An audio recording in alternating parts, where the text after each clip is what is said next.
Hi there, this is Jaime Alejandro with the Arts Calling Podcast. I want to welcome you to the place where I showcase independent creatives, hardworking folks in the literary, visual, and performing arts. As you can tell, I sound a little bit better. I feel a bit better after the COVID thing. So I'm going to get right to the point. We're going to do shout outs next week. Let's talk about today's guest, Anne Leigh Parrish. I'm really excited to get to be arts calling her, and let me share a few things about her really quick.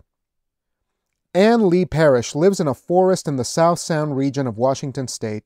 She is the author of 12 books which include short stories, novels, and poems. She has recently ventured into the art of photography. Find her online at anneleigparrish.com.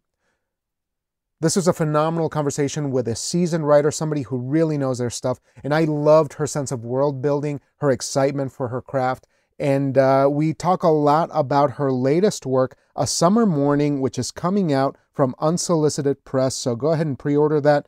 Links in the episode description. Without further ado, let's give her a call.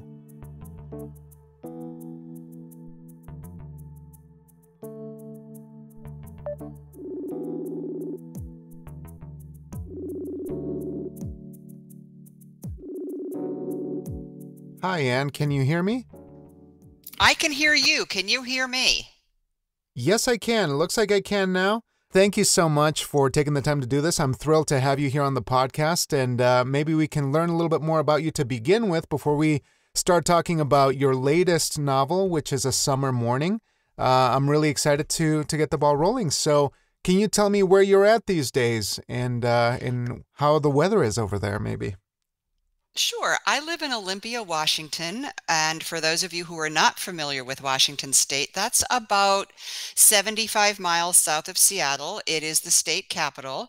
I lived in Seattle with my husband and family for a long time, 35 years, but we're very happy here in Olympia. It's a very different pace of life from the city. Seattle just got too darn big. Amazon became a huge presence. Traffic was terrible. It's the typical story. The mid-sized city becomes a bigger city and so on. But we're very happy out here, surrounded by our beautiful evergreen trees. Oh, yeah. In terms of the weather, it has really very quickly snapped. We are no longer in our summer season. It is definitely fall. We're getting up every day to a cloudy sky, cooler temperatures. And if you've lived in the Northwest, as long as I have, it started to rain yesterday. And that's just wonderful news. We're all crazy about the rain here. You'd think we'd be sodden and tired of it, but we love it. So the rain has come back. That's wonderful to hear. My wife and I, we lived in Seattle for a time, and sure enough, we were one of those imports for a moment, or we went out there to live for a while, and then we came right back just because we realized that things were getting completely out of hand over there. So I totally empathize with you there. But you can't beat the weather. I mean, it is definitely... It's beautiful. Yeah, one of those places where, it's just magical sometimes. But if we could backtrack for a moment and talk about where you get started in life and writing, can you share a bit about when you discovered writing and where that was? Because you were originally from the East Coast, is that right?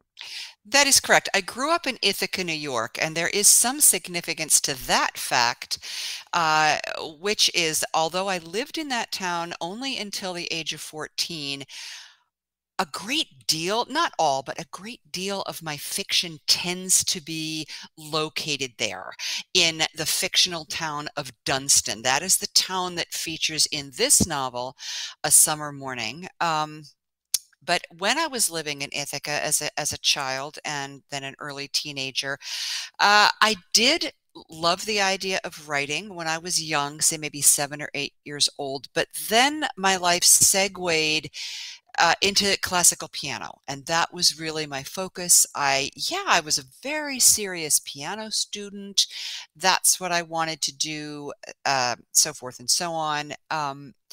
My parents had divorced when I was 10, and then at 14, that seminal year, my mother decided to take a job with Rutgers University. She had been a professor at Cornell, so she moved us down to central New Jersey.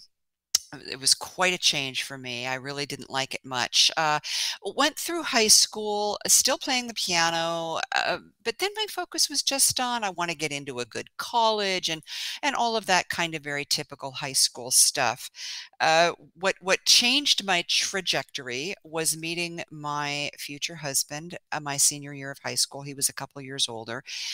He was planning to move out to the state of Colorado, and I thought, I think I'm going to go along and put this college business on hold for a couple of years. So we moved out to Boulder, Colorado in 1976, and I didn't start college for 2.5 years. I went to the University of Colorado, and during those years when I was at the University of Colorado, I was majoring in economics. So at that point, writing had really no presence in my life beyond what was becoming a growing fascination, almost an obsession with how I wrote my term papers and what it meant to get ideas on the page and how do you organize them. And it was sort of creeping into focus, but not specifically. After college, we went to graduate school, and it was at that time that we came to Seattle. My husband attended law school at the University of Washington, and I got a master's in business administration, which has nothing to do with fiction writing. But again, the academic side of all of that and writing the papers, and I had a professor saying to me, you really have a talent for writing. He said that in the context of urging me to pursue a doctoral degree in some business field. And at that point, I thought, oh my goodness, I don't think I can do any more school.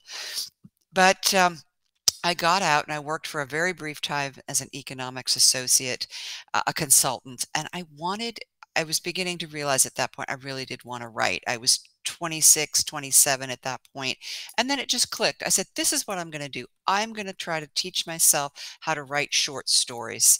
And that was in 1985, the fall of 1985, so almost 38 years, and that's what I've kind of been doing ever since. Oh, that's wonderful. Wonderful to hear. And it seems like a lot of us kind of have to wander through several different paths to get to where we need to be. And I'm curious if we could linger on the business side of it for just a moment. What that environment was like at the time that you were in it and you were working in those sort of environments, because it seems like things might have been different than they are now in terms of workplace. You mean when I was working briefly as an economics consultant in the mid-1980s? Yeah, and just sort of a bit of the way of life at the time. Oh, you must be what I call a youngster. Well, okay, my goodness.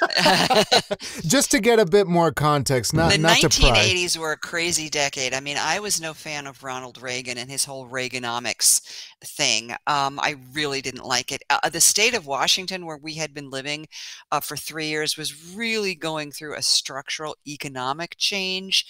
At that time, a lot of the state's income was resource-based, fishing, forestry. Those industries were really hurting, and the unemployment rate in the state reached a high of 12.5%. It was really, really tough out here. But, I worked at this one job. The economics consulting firm that I worked for got a lot of its money consulting to some of the Native American tribes who were beginning to make money off of casinos. They wanted to invest their money or to use their money wisely. And the question that they would come to and bring to my bosses was, what can we do to build our income source? And the guy I was working for, I'm sure he was very bright, but his big idea was, well, you should really promote tourism and get people to come to your little Washington state town because they want to gamble, that kind of thing. I didn't find it all that interesting. I quit and took a job just as a receptionist in our local utility that was not at all commensurate with my academic training, but it did allow me to go home at the end of the day and write because it wasn't particularly stressful. It was a paycheck every 2 weeks, and that kind of thing. At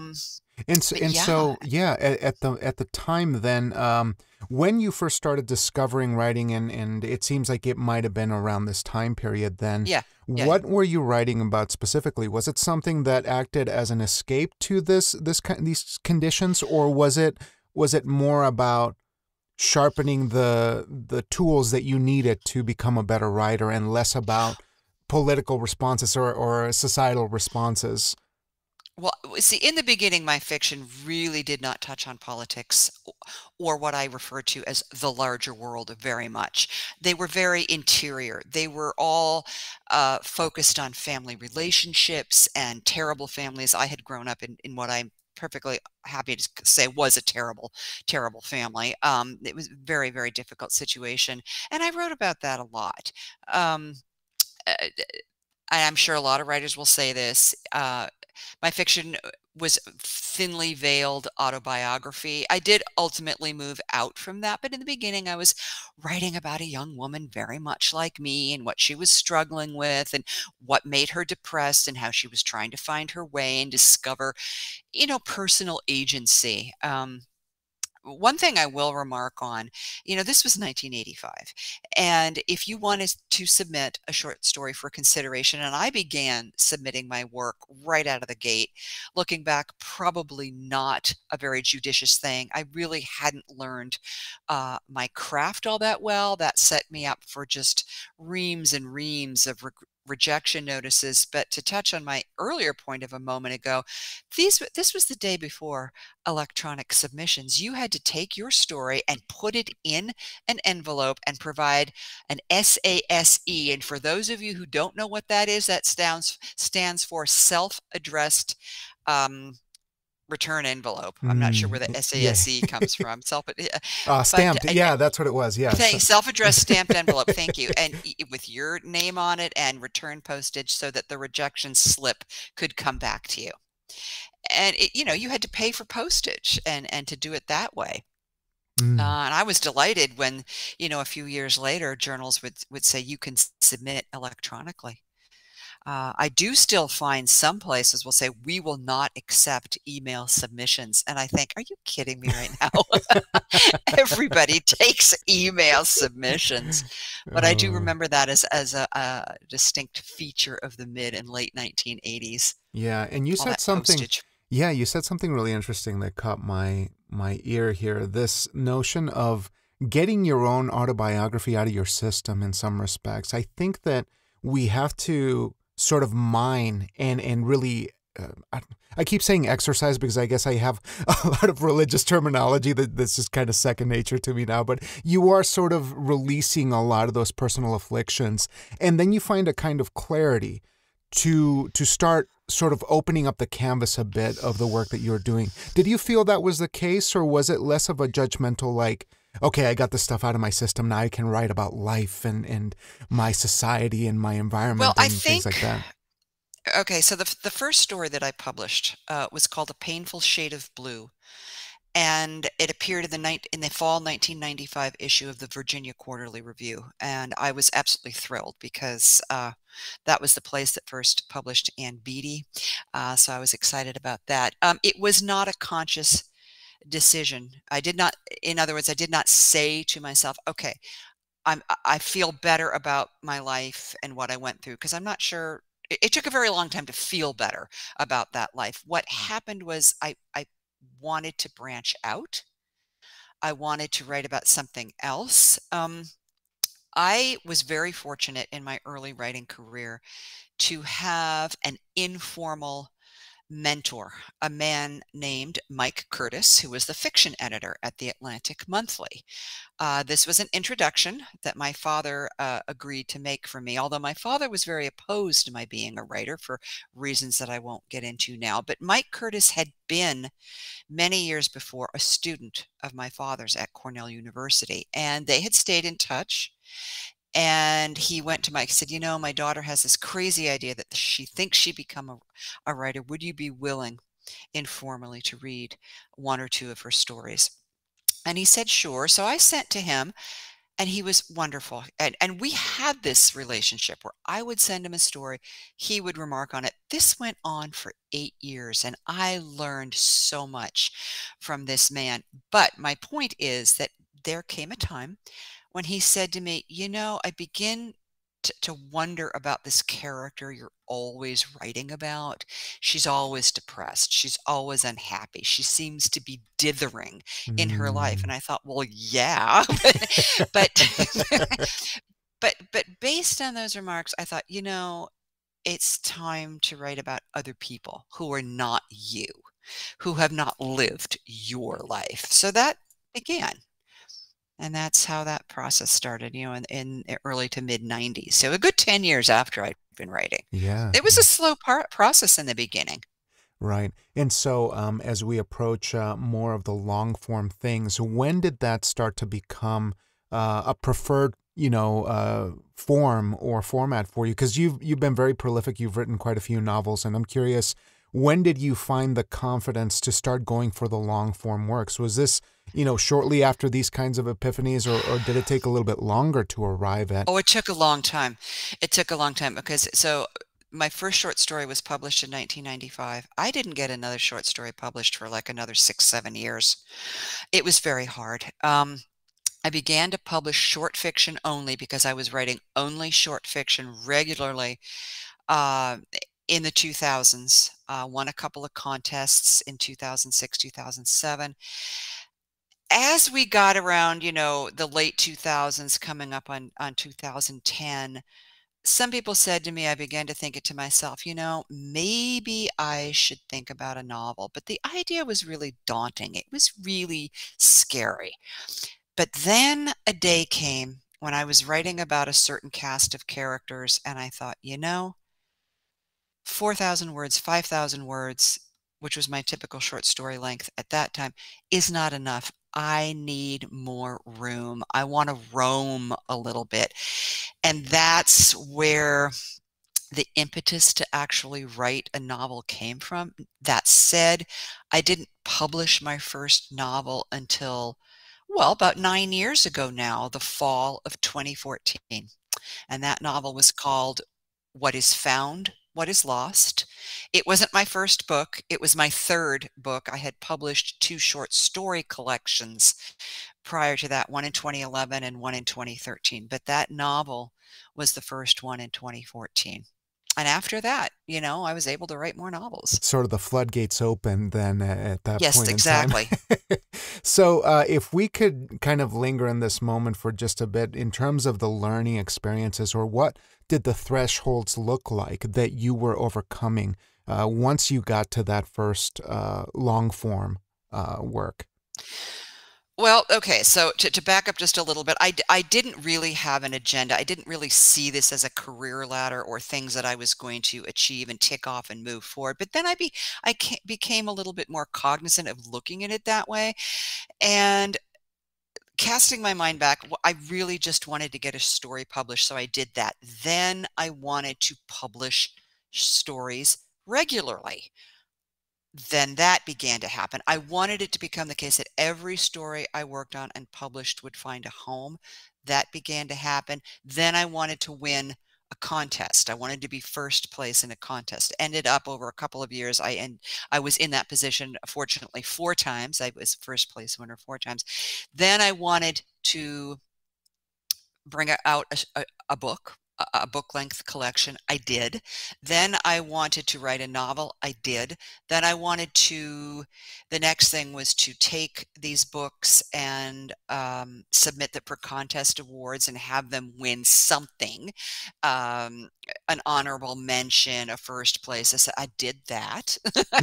So that's kind of, where it was, and that agenda hasn't particularly changed. I want every book I write to be able to win some kind of an award or an accolade or an honor. It's not as important as it used to be. I just want to write what I want to write, and I want whoever's going to read it to think well of it and to get something out of it. And that's kind of where I am now. Well, that's a beautiful perspective. I mean, it's nice to know that your work is valued in terms of awards and things like that, but I think you have a certain clarity about what kind of stories you enjoy and what kind of pleasure there is in writing. And maybe that's a really good segue to talk about A Summer Morning, which is your latest collection, because as you're talking about some of your past projects and maybe memories or influences, we start to see that A Summer Morning kind of neatly falls into that repertoire of work where you want to talk about family, you want to talk about people who are overcoming wounds and are perhaps having, intimate, close experiences with the people that they love and the people who hurt them as well. And this, I did read quite a bit of it, and this is just a delightful time in terms of character study, and the stuff that you go into in this work. But without giving anything away, if you could set the stage a little bit about A Summer Morning and what those relationships look like and the folks that we follow in this piece. Okay, so A Summer Morning presents again a family that I have written about a number of times, the Dugan family residing in Dunston, New York. They first appeared in my linked short story collection, Our Love Could Light the World. That came out in 2013. The character in A Summer Morning, the female character, Sam, short for Samantha, makes a much more limited appearance, but it does appear in an unrelated novel that came out in 2017 called Women Within. The Dugan family, fictionally, didn't really start to pick up steam until my 2018 title called The Amendment.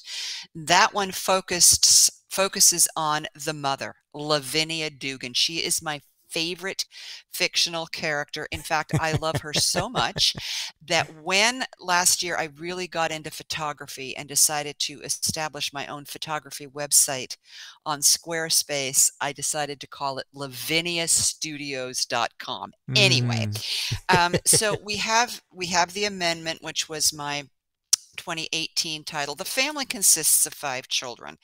My 2019 title, Maggie's Ruse, focuses on the identical twins, Maggie and Marta. And then in 2021, we have A Winter Night, which focuses on eldest daughter, Angie Dugan. So you have these members of the family that get their own books. I thought, well, there are two males in this group of 5 siblings. Timothy Dugan is the oldest son, and he didn't have a book. And I thought, I'm going to give Timothy a book. And that book that I gave Timothy is A Summer Morning. Now, Timothy is a desperate character. He's really at a point where he is struggling in his life. A lot of issues that he needs to sort out. The really difficult thing for him, he likes to drink, and he has a big dependence on alcohol. And this book introduces the reader, brings the reader on stage, if you will, at a point where this drinking is really starting to take over. And so this novel is about watching him, sadly, slide and lose control of his life, and the people around him are trying to help him. Primarily his girlfriend Sam is trying to help him, and she too, obviously living with somebody who's struggling with addiction is very challenging, and she is definitely challenged, and she is really having a tough time. But that's, and it goes over the course of this summer, and it's a season that he doesn't like. He is an upstate New York boy, born and bred, and he just loves winter. He loves it being cold, and so he hates the summer. So that's sort of also, and how can you hate summer, right? But that sets the tone for his malaise and his dyspepsia. And yeah, it really is a character study of, what happens when somebody is losing touch. And he is very much an unreliable narrator. He's losing the ability to connect and to see things the way other people do. And it's sad. I find it sad. I think it's a sad book. My other titles have a lot more humor in them. There's some humor here, of course, but it's not a yuck, yuck, yuck, gee, that's so funny kind of thing. It's kind of a, ooh, this is pretty bad. And I thought, from the parts that I've read of this book, I think one of the greatest takeaways is that ability to for you to get us into his headspace and understand that this is a broken person who very quickly has to catch up with the consequences of his actions. And I thought that was really well done, especially in terms of perspective, and really putting us in that mindset was troubling at first, right? Because you're sitting here immediately empathizing with somebody who may not be at 100% and maybe self-sabotaging in many respects, but it's very moving that that you're still rooting for somebody to sort of turn it around and make something in terms of choices, make the right choices. Do the right thing. Yeah, to Yes. do the right thing. Yeah. He wants to do the right thing. Mm-hmm. You know, he always does. There is a part of him that really does want to rise to the occasion and be the man his girlfriend hopes that he will be, and no doubt was. But I'm hoping that the very astute reader will come away saying, well, was he ever really all that great?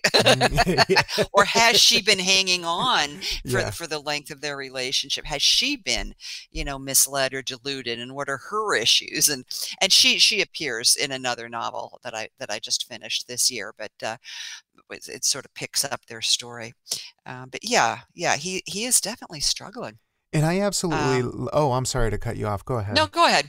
I was just curious of this ensemble that you've built over the years. These are people that I imagine are very dear to you, and you want to keep digging and digging more into this world, I imagine. But I guess my main question on this is, how do you manage the assortment of characters who are very rich in their own right, who, as you say, some have their own stories, they have their own novels, and they have their own very strong perspectives. How did you manage the chaos of having a majority of the ensemble come back to this work and really balance out the threads so that Timothy's could be front and center in this particular story? Because I can imagine it would be very appealing, right, to maybe dig a little bit more into the other characters, the supporting ones in this Oh, one. absolutely, absolutely. Well, it's really a function of keeping your character consistent. You know, if the twins in my 2019 novel, Maggie's Ruse, have blonde hair, I have to make darn sure that they still have blonde hair. You know, it is that level of that detail work. But I know these people really, really well, so it wasn't too challenging to keep them consistent. I have I like to think, a well-grounded idea of who they are, what are they doing with their lives, what are their good points, what are their bad points, and keeping them together. Mm-hmm. Yeah, keeping them consistent. It's a Yeah. function of consistency. Right.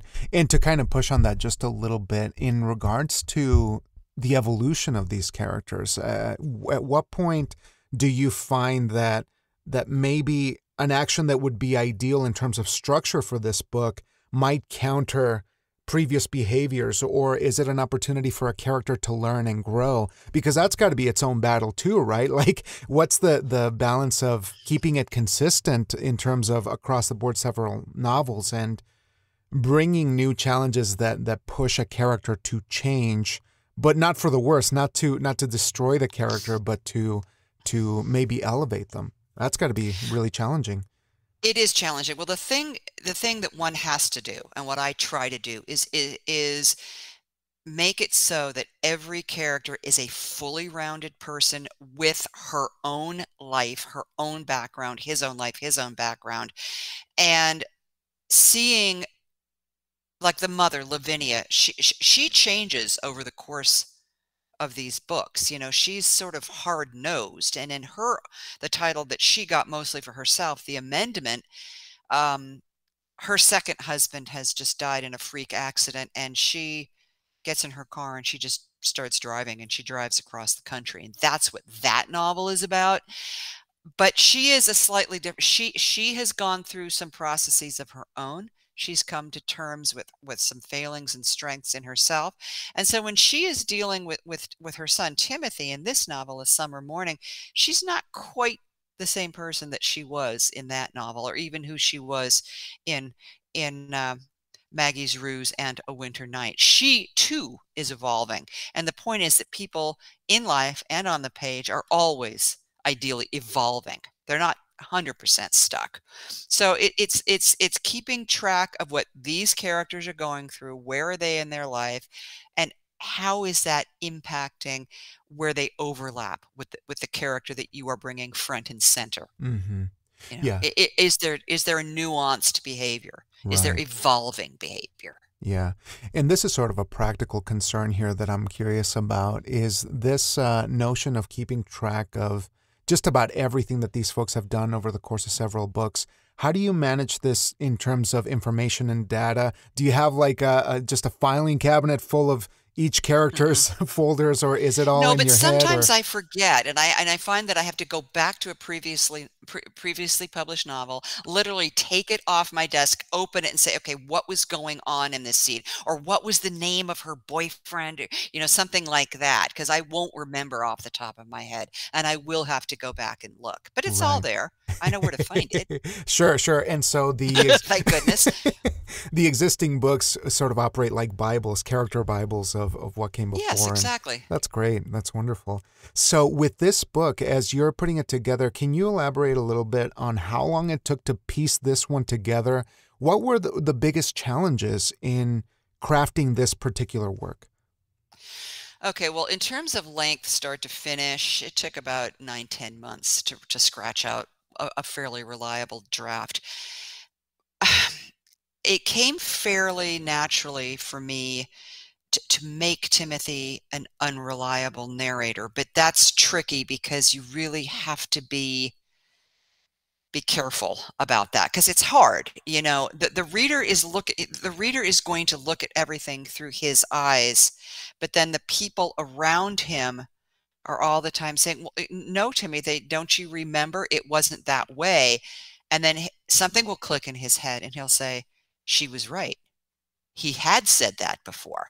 So that was a bit of a struggle, to have him so sunk in himself and to have the lens that he was looking through be so clouded that the clarity comes not from within him, but from his girlfriend, his mother, his business partner, his extended family, Mm.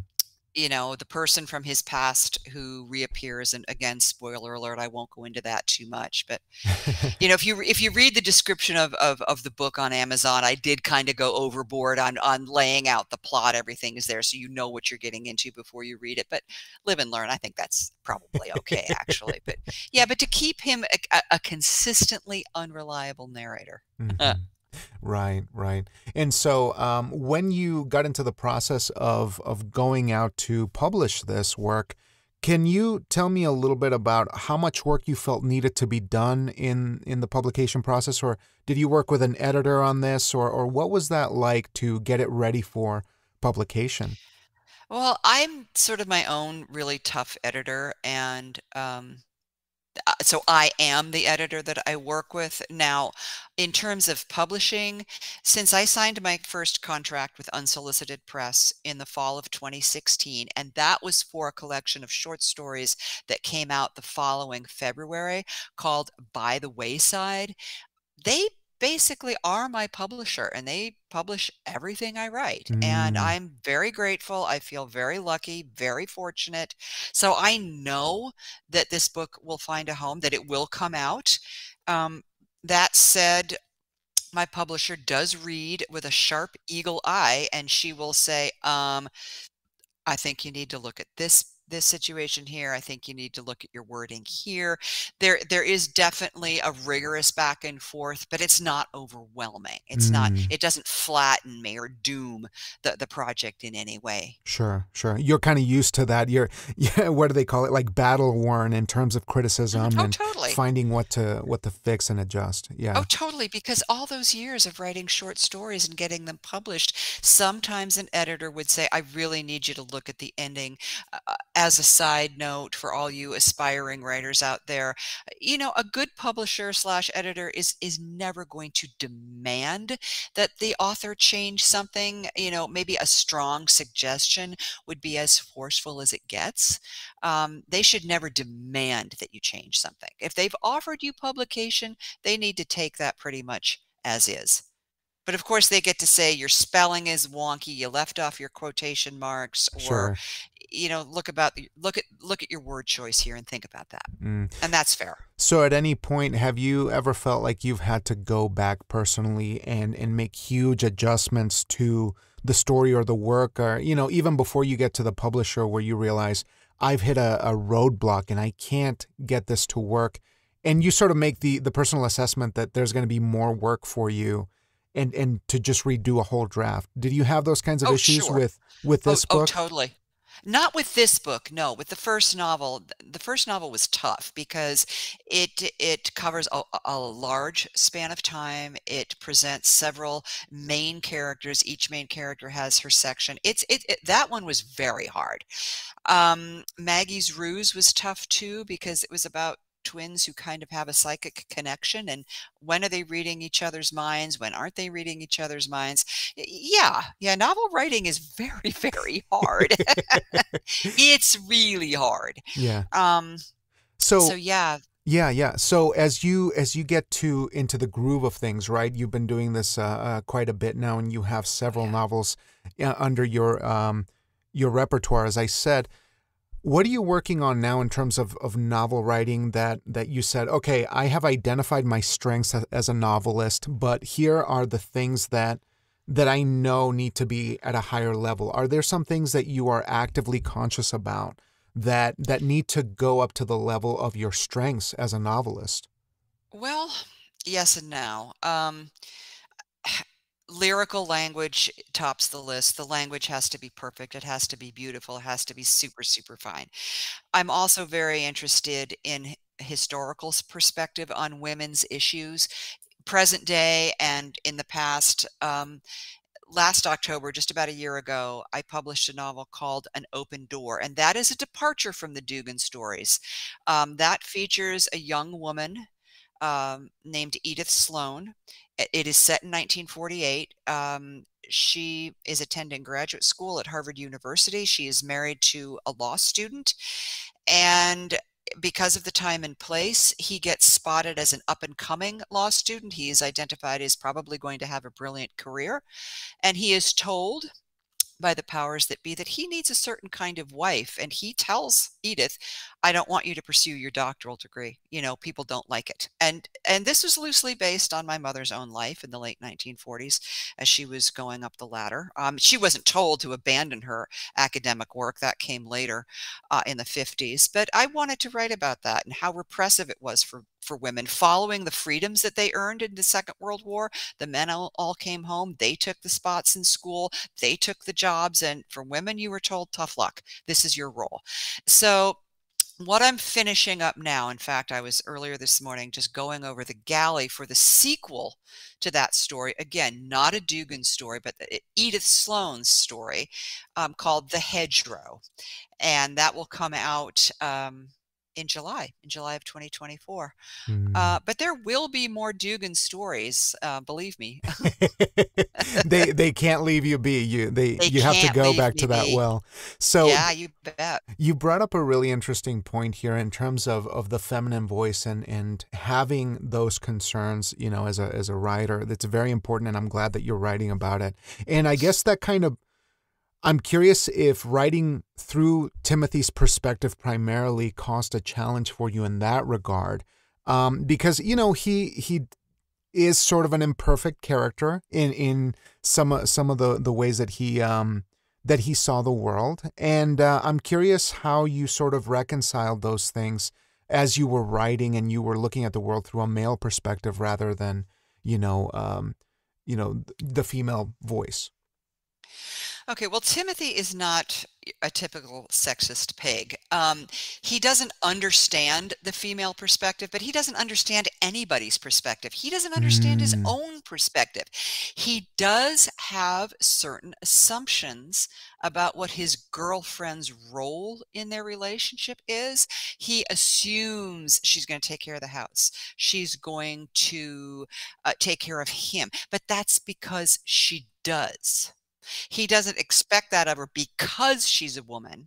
He expects that of her because she has hastened to fill that role. Now, his mother, Lavinia, is not that person. She's very crusty. She doesn't take care of anybody.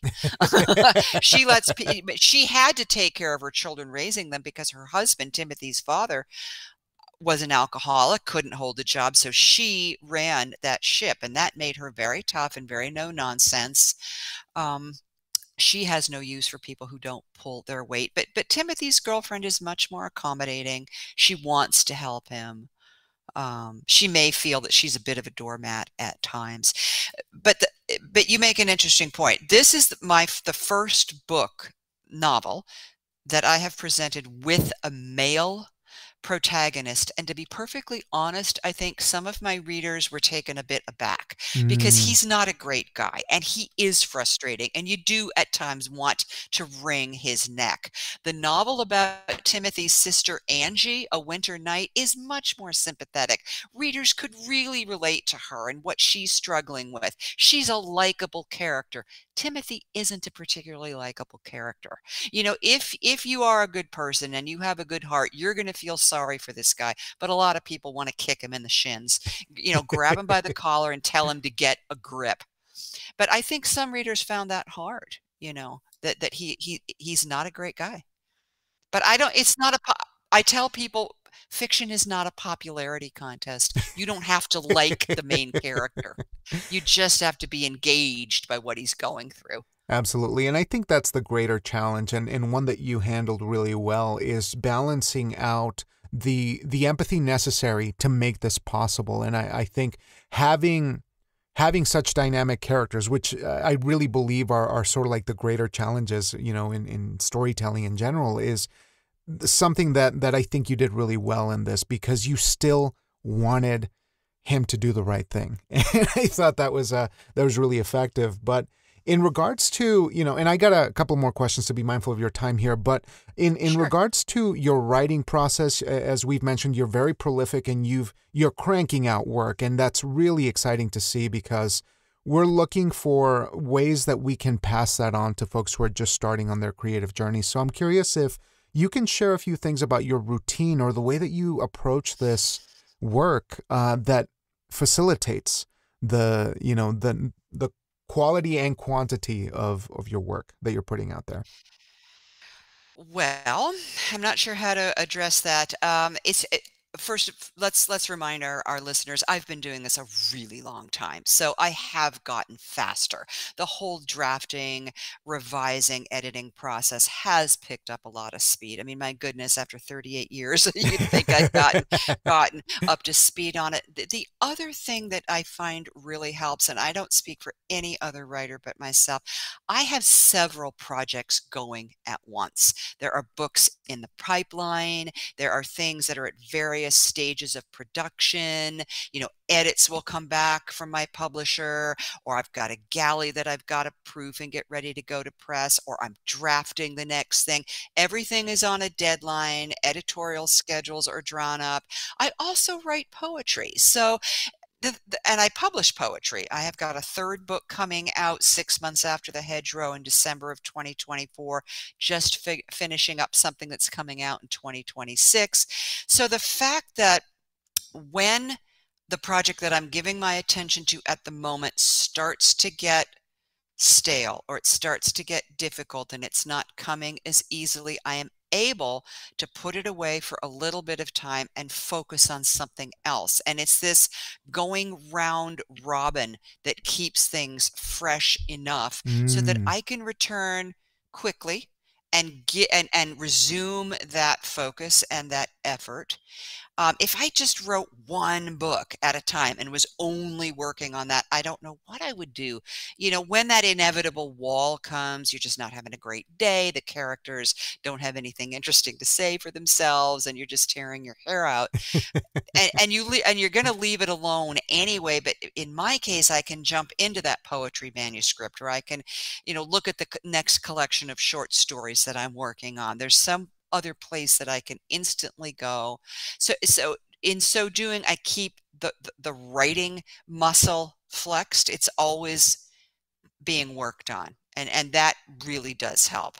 Oh, wonderful. And I imagine that's got to be such a thrill when you are experiencing a little bit of a block when you're approaching the larger works to pivot immediately to something Hmm. that is so immediate and so delightful as poetry. And I'm curious if Oh, I I could love ask, poetry. yeah, one thought about poetry here. What is it that poetry gives you technically that you can take with you to the other mediums that you're working on? Well, poetry is a very free art form. You could say kind of whatever you want. It does have to have some kind of anchor in the real world because the writer has to connect. The writer has to understand what you're getting at. It can't just be pretty word salad, but you're very free writing a poem. And I try to take that freedom and let it empower me when I go back to prose and say, just push it a little more, stretch not only the language, but round out your character a little bit more deeply. You can take a bit of a chance here. You can push a little further. And that's what it's done for me technically, I think.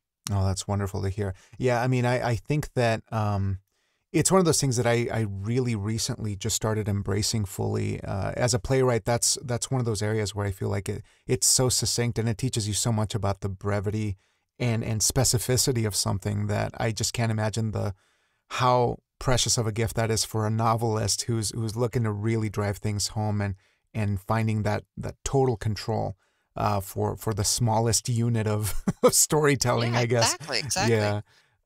But last question here, because this has been a phenomenal time, and I just can't thank you enough for doing this. If you could share a few things that you're working on, I know that you talked about projects in particular that are coming up here soon, but things that you're looking to improve on as a writer in the next couple of years that you've kind of set your sights on. What are some things that scare you as an artist that you'd like to tackle in the coming years? Well, I think, women's issues, reproductive rights are a huge concern for me, and I do want to people keep people focused on that because we have to. We have to keep looking at that. I'm very disturbed by what's going on in the country politically. I'm a very liberal person, and I think that the liberals have let us down because they haven't kept their eye on the ball. They kind of let the fox into the hen house a little bit there. Yeah. So that scares me. There's really nothing about the art that scares me so much, but the state of the country is concerning. And I want to find a way for my art to underscore that, but never be heavy-handed, never be didactic and preachy, that kind of thing. That's just not good art. Yeah. Yeah. Well, I think with there's a powerful note to end on, but Anne, I'd like to thank you so much for this wonderful work that you've written, a beautiful character study of an imperfect person dealing with consequences. It was a delight to read. But I also want to thank you for taking the time to share your insights and for reminding us that it is writing is possible with enough ethic and drive and precision, in the way that you're tackling these things. And it's really inspiring to know that you've been out there doing this for a little while, and this has been a gift. So thank you so much for doing this. Thank you. I really appreciate it. All right, well, I will let you enjoy your Sunday, but I hope that we get to chat You a little too. bit more down the road, and have a wonderful day. Thank you. Same to you. All right, you take care. Bye-bye.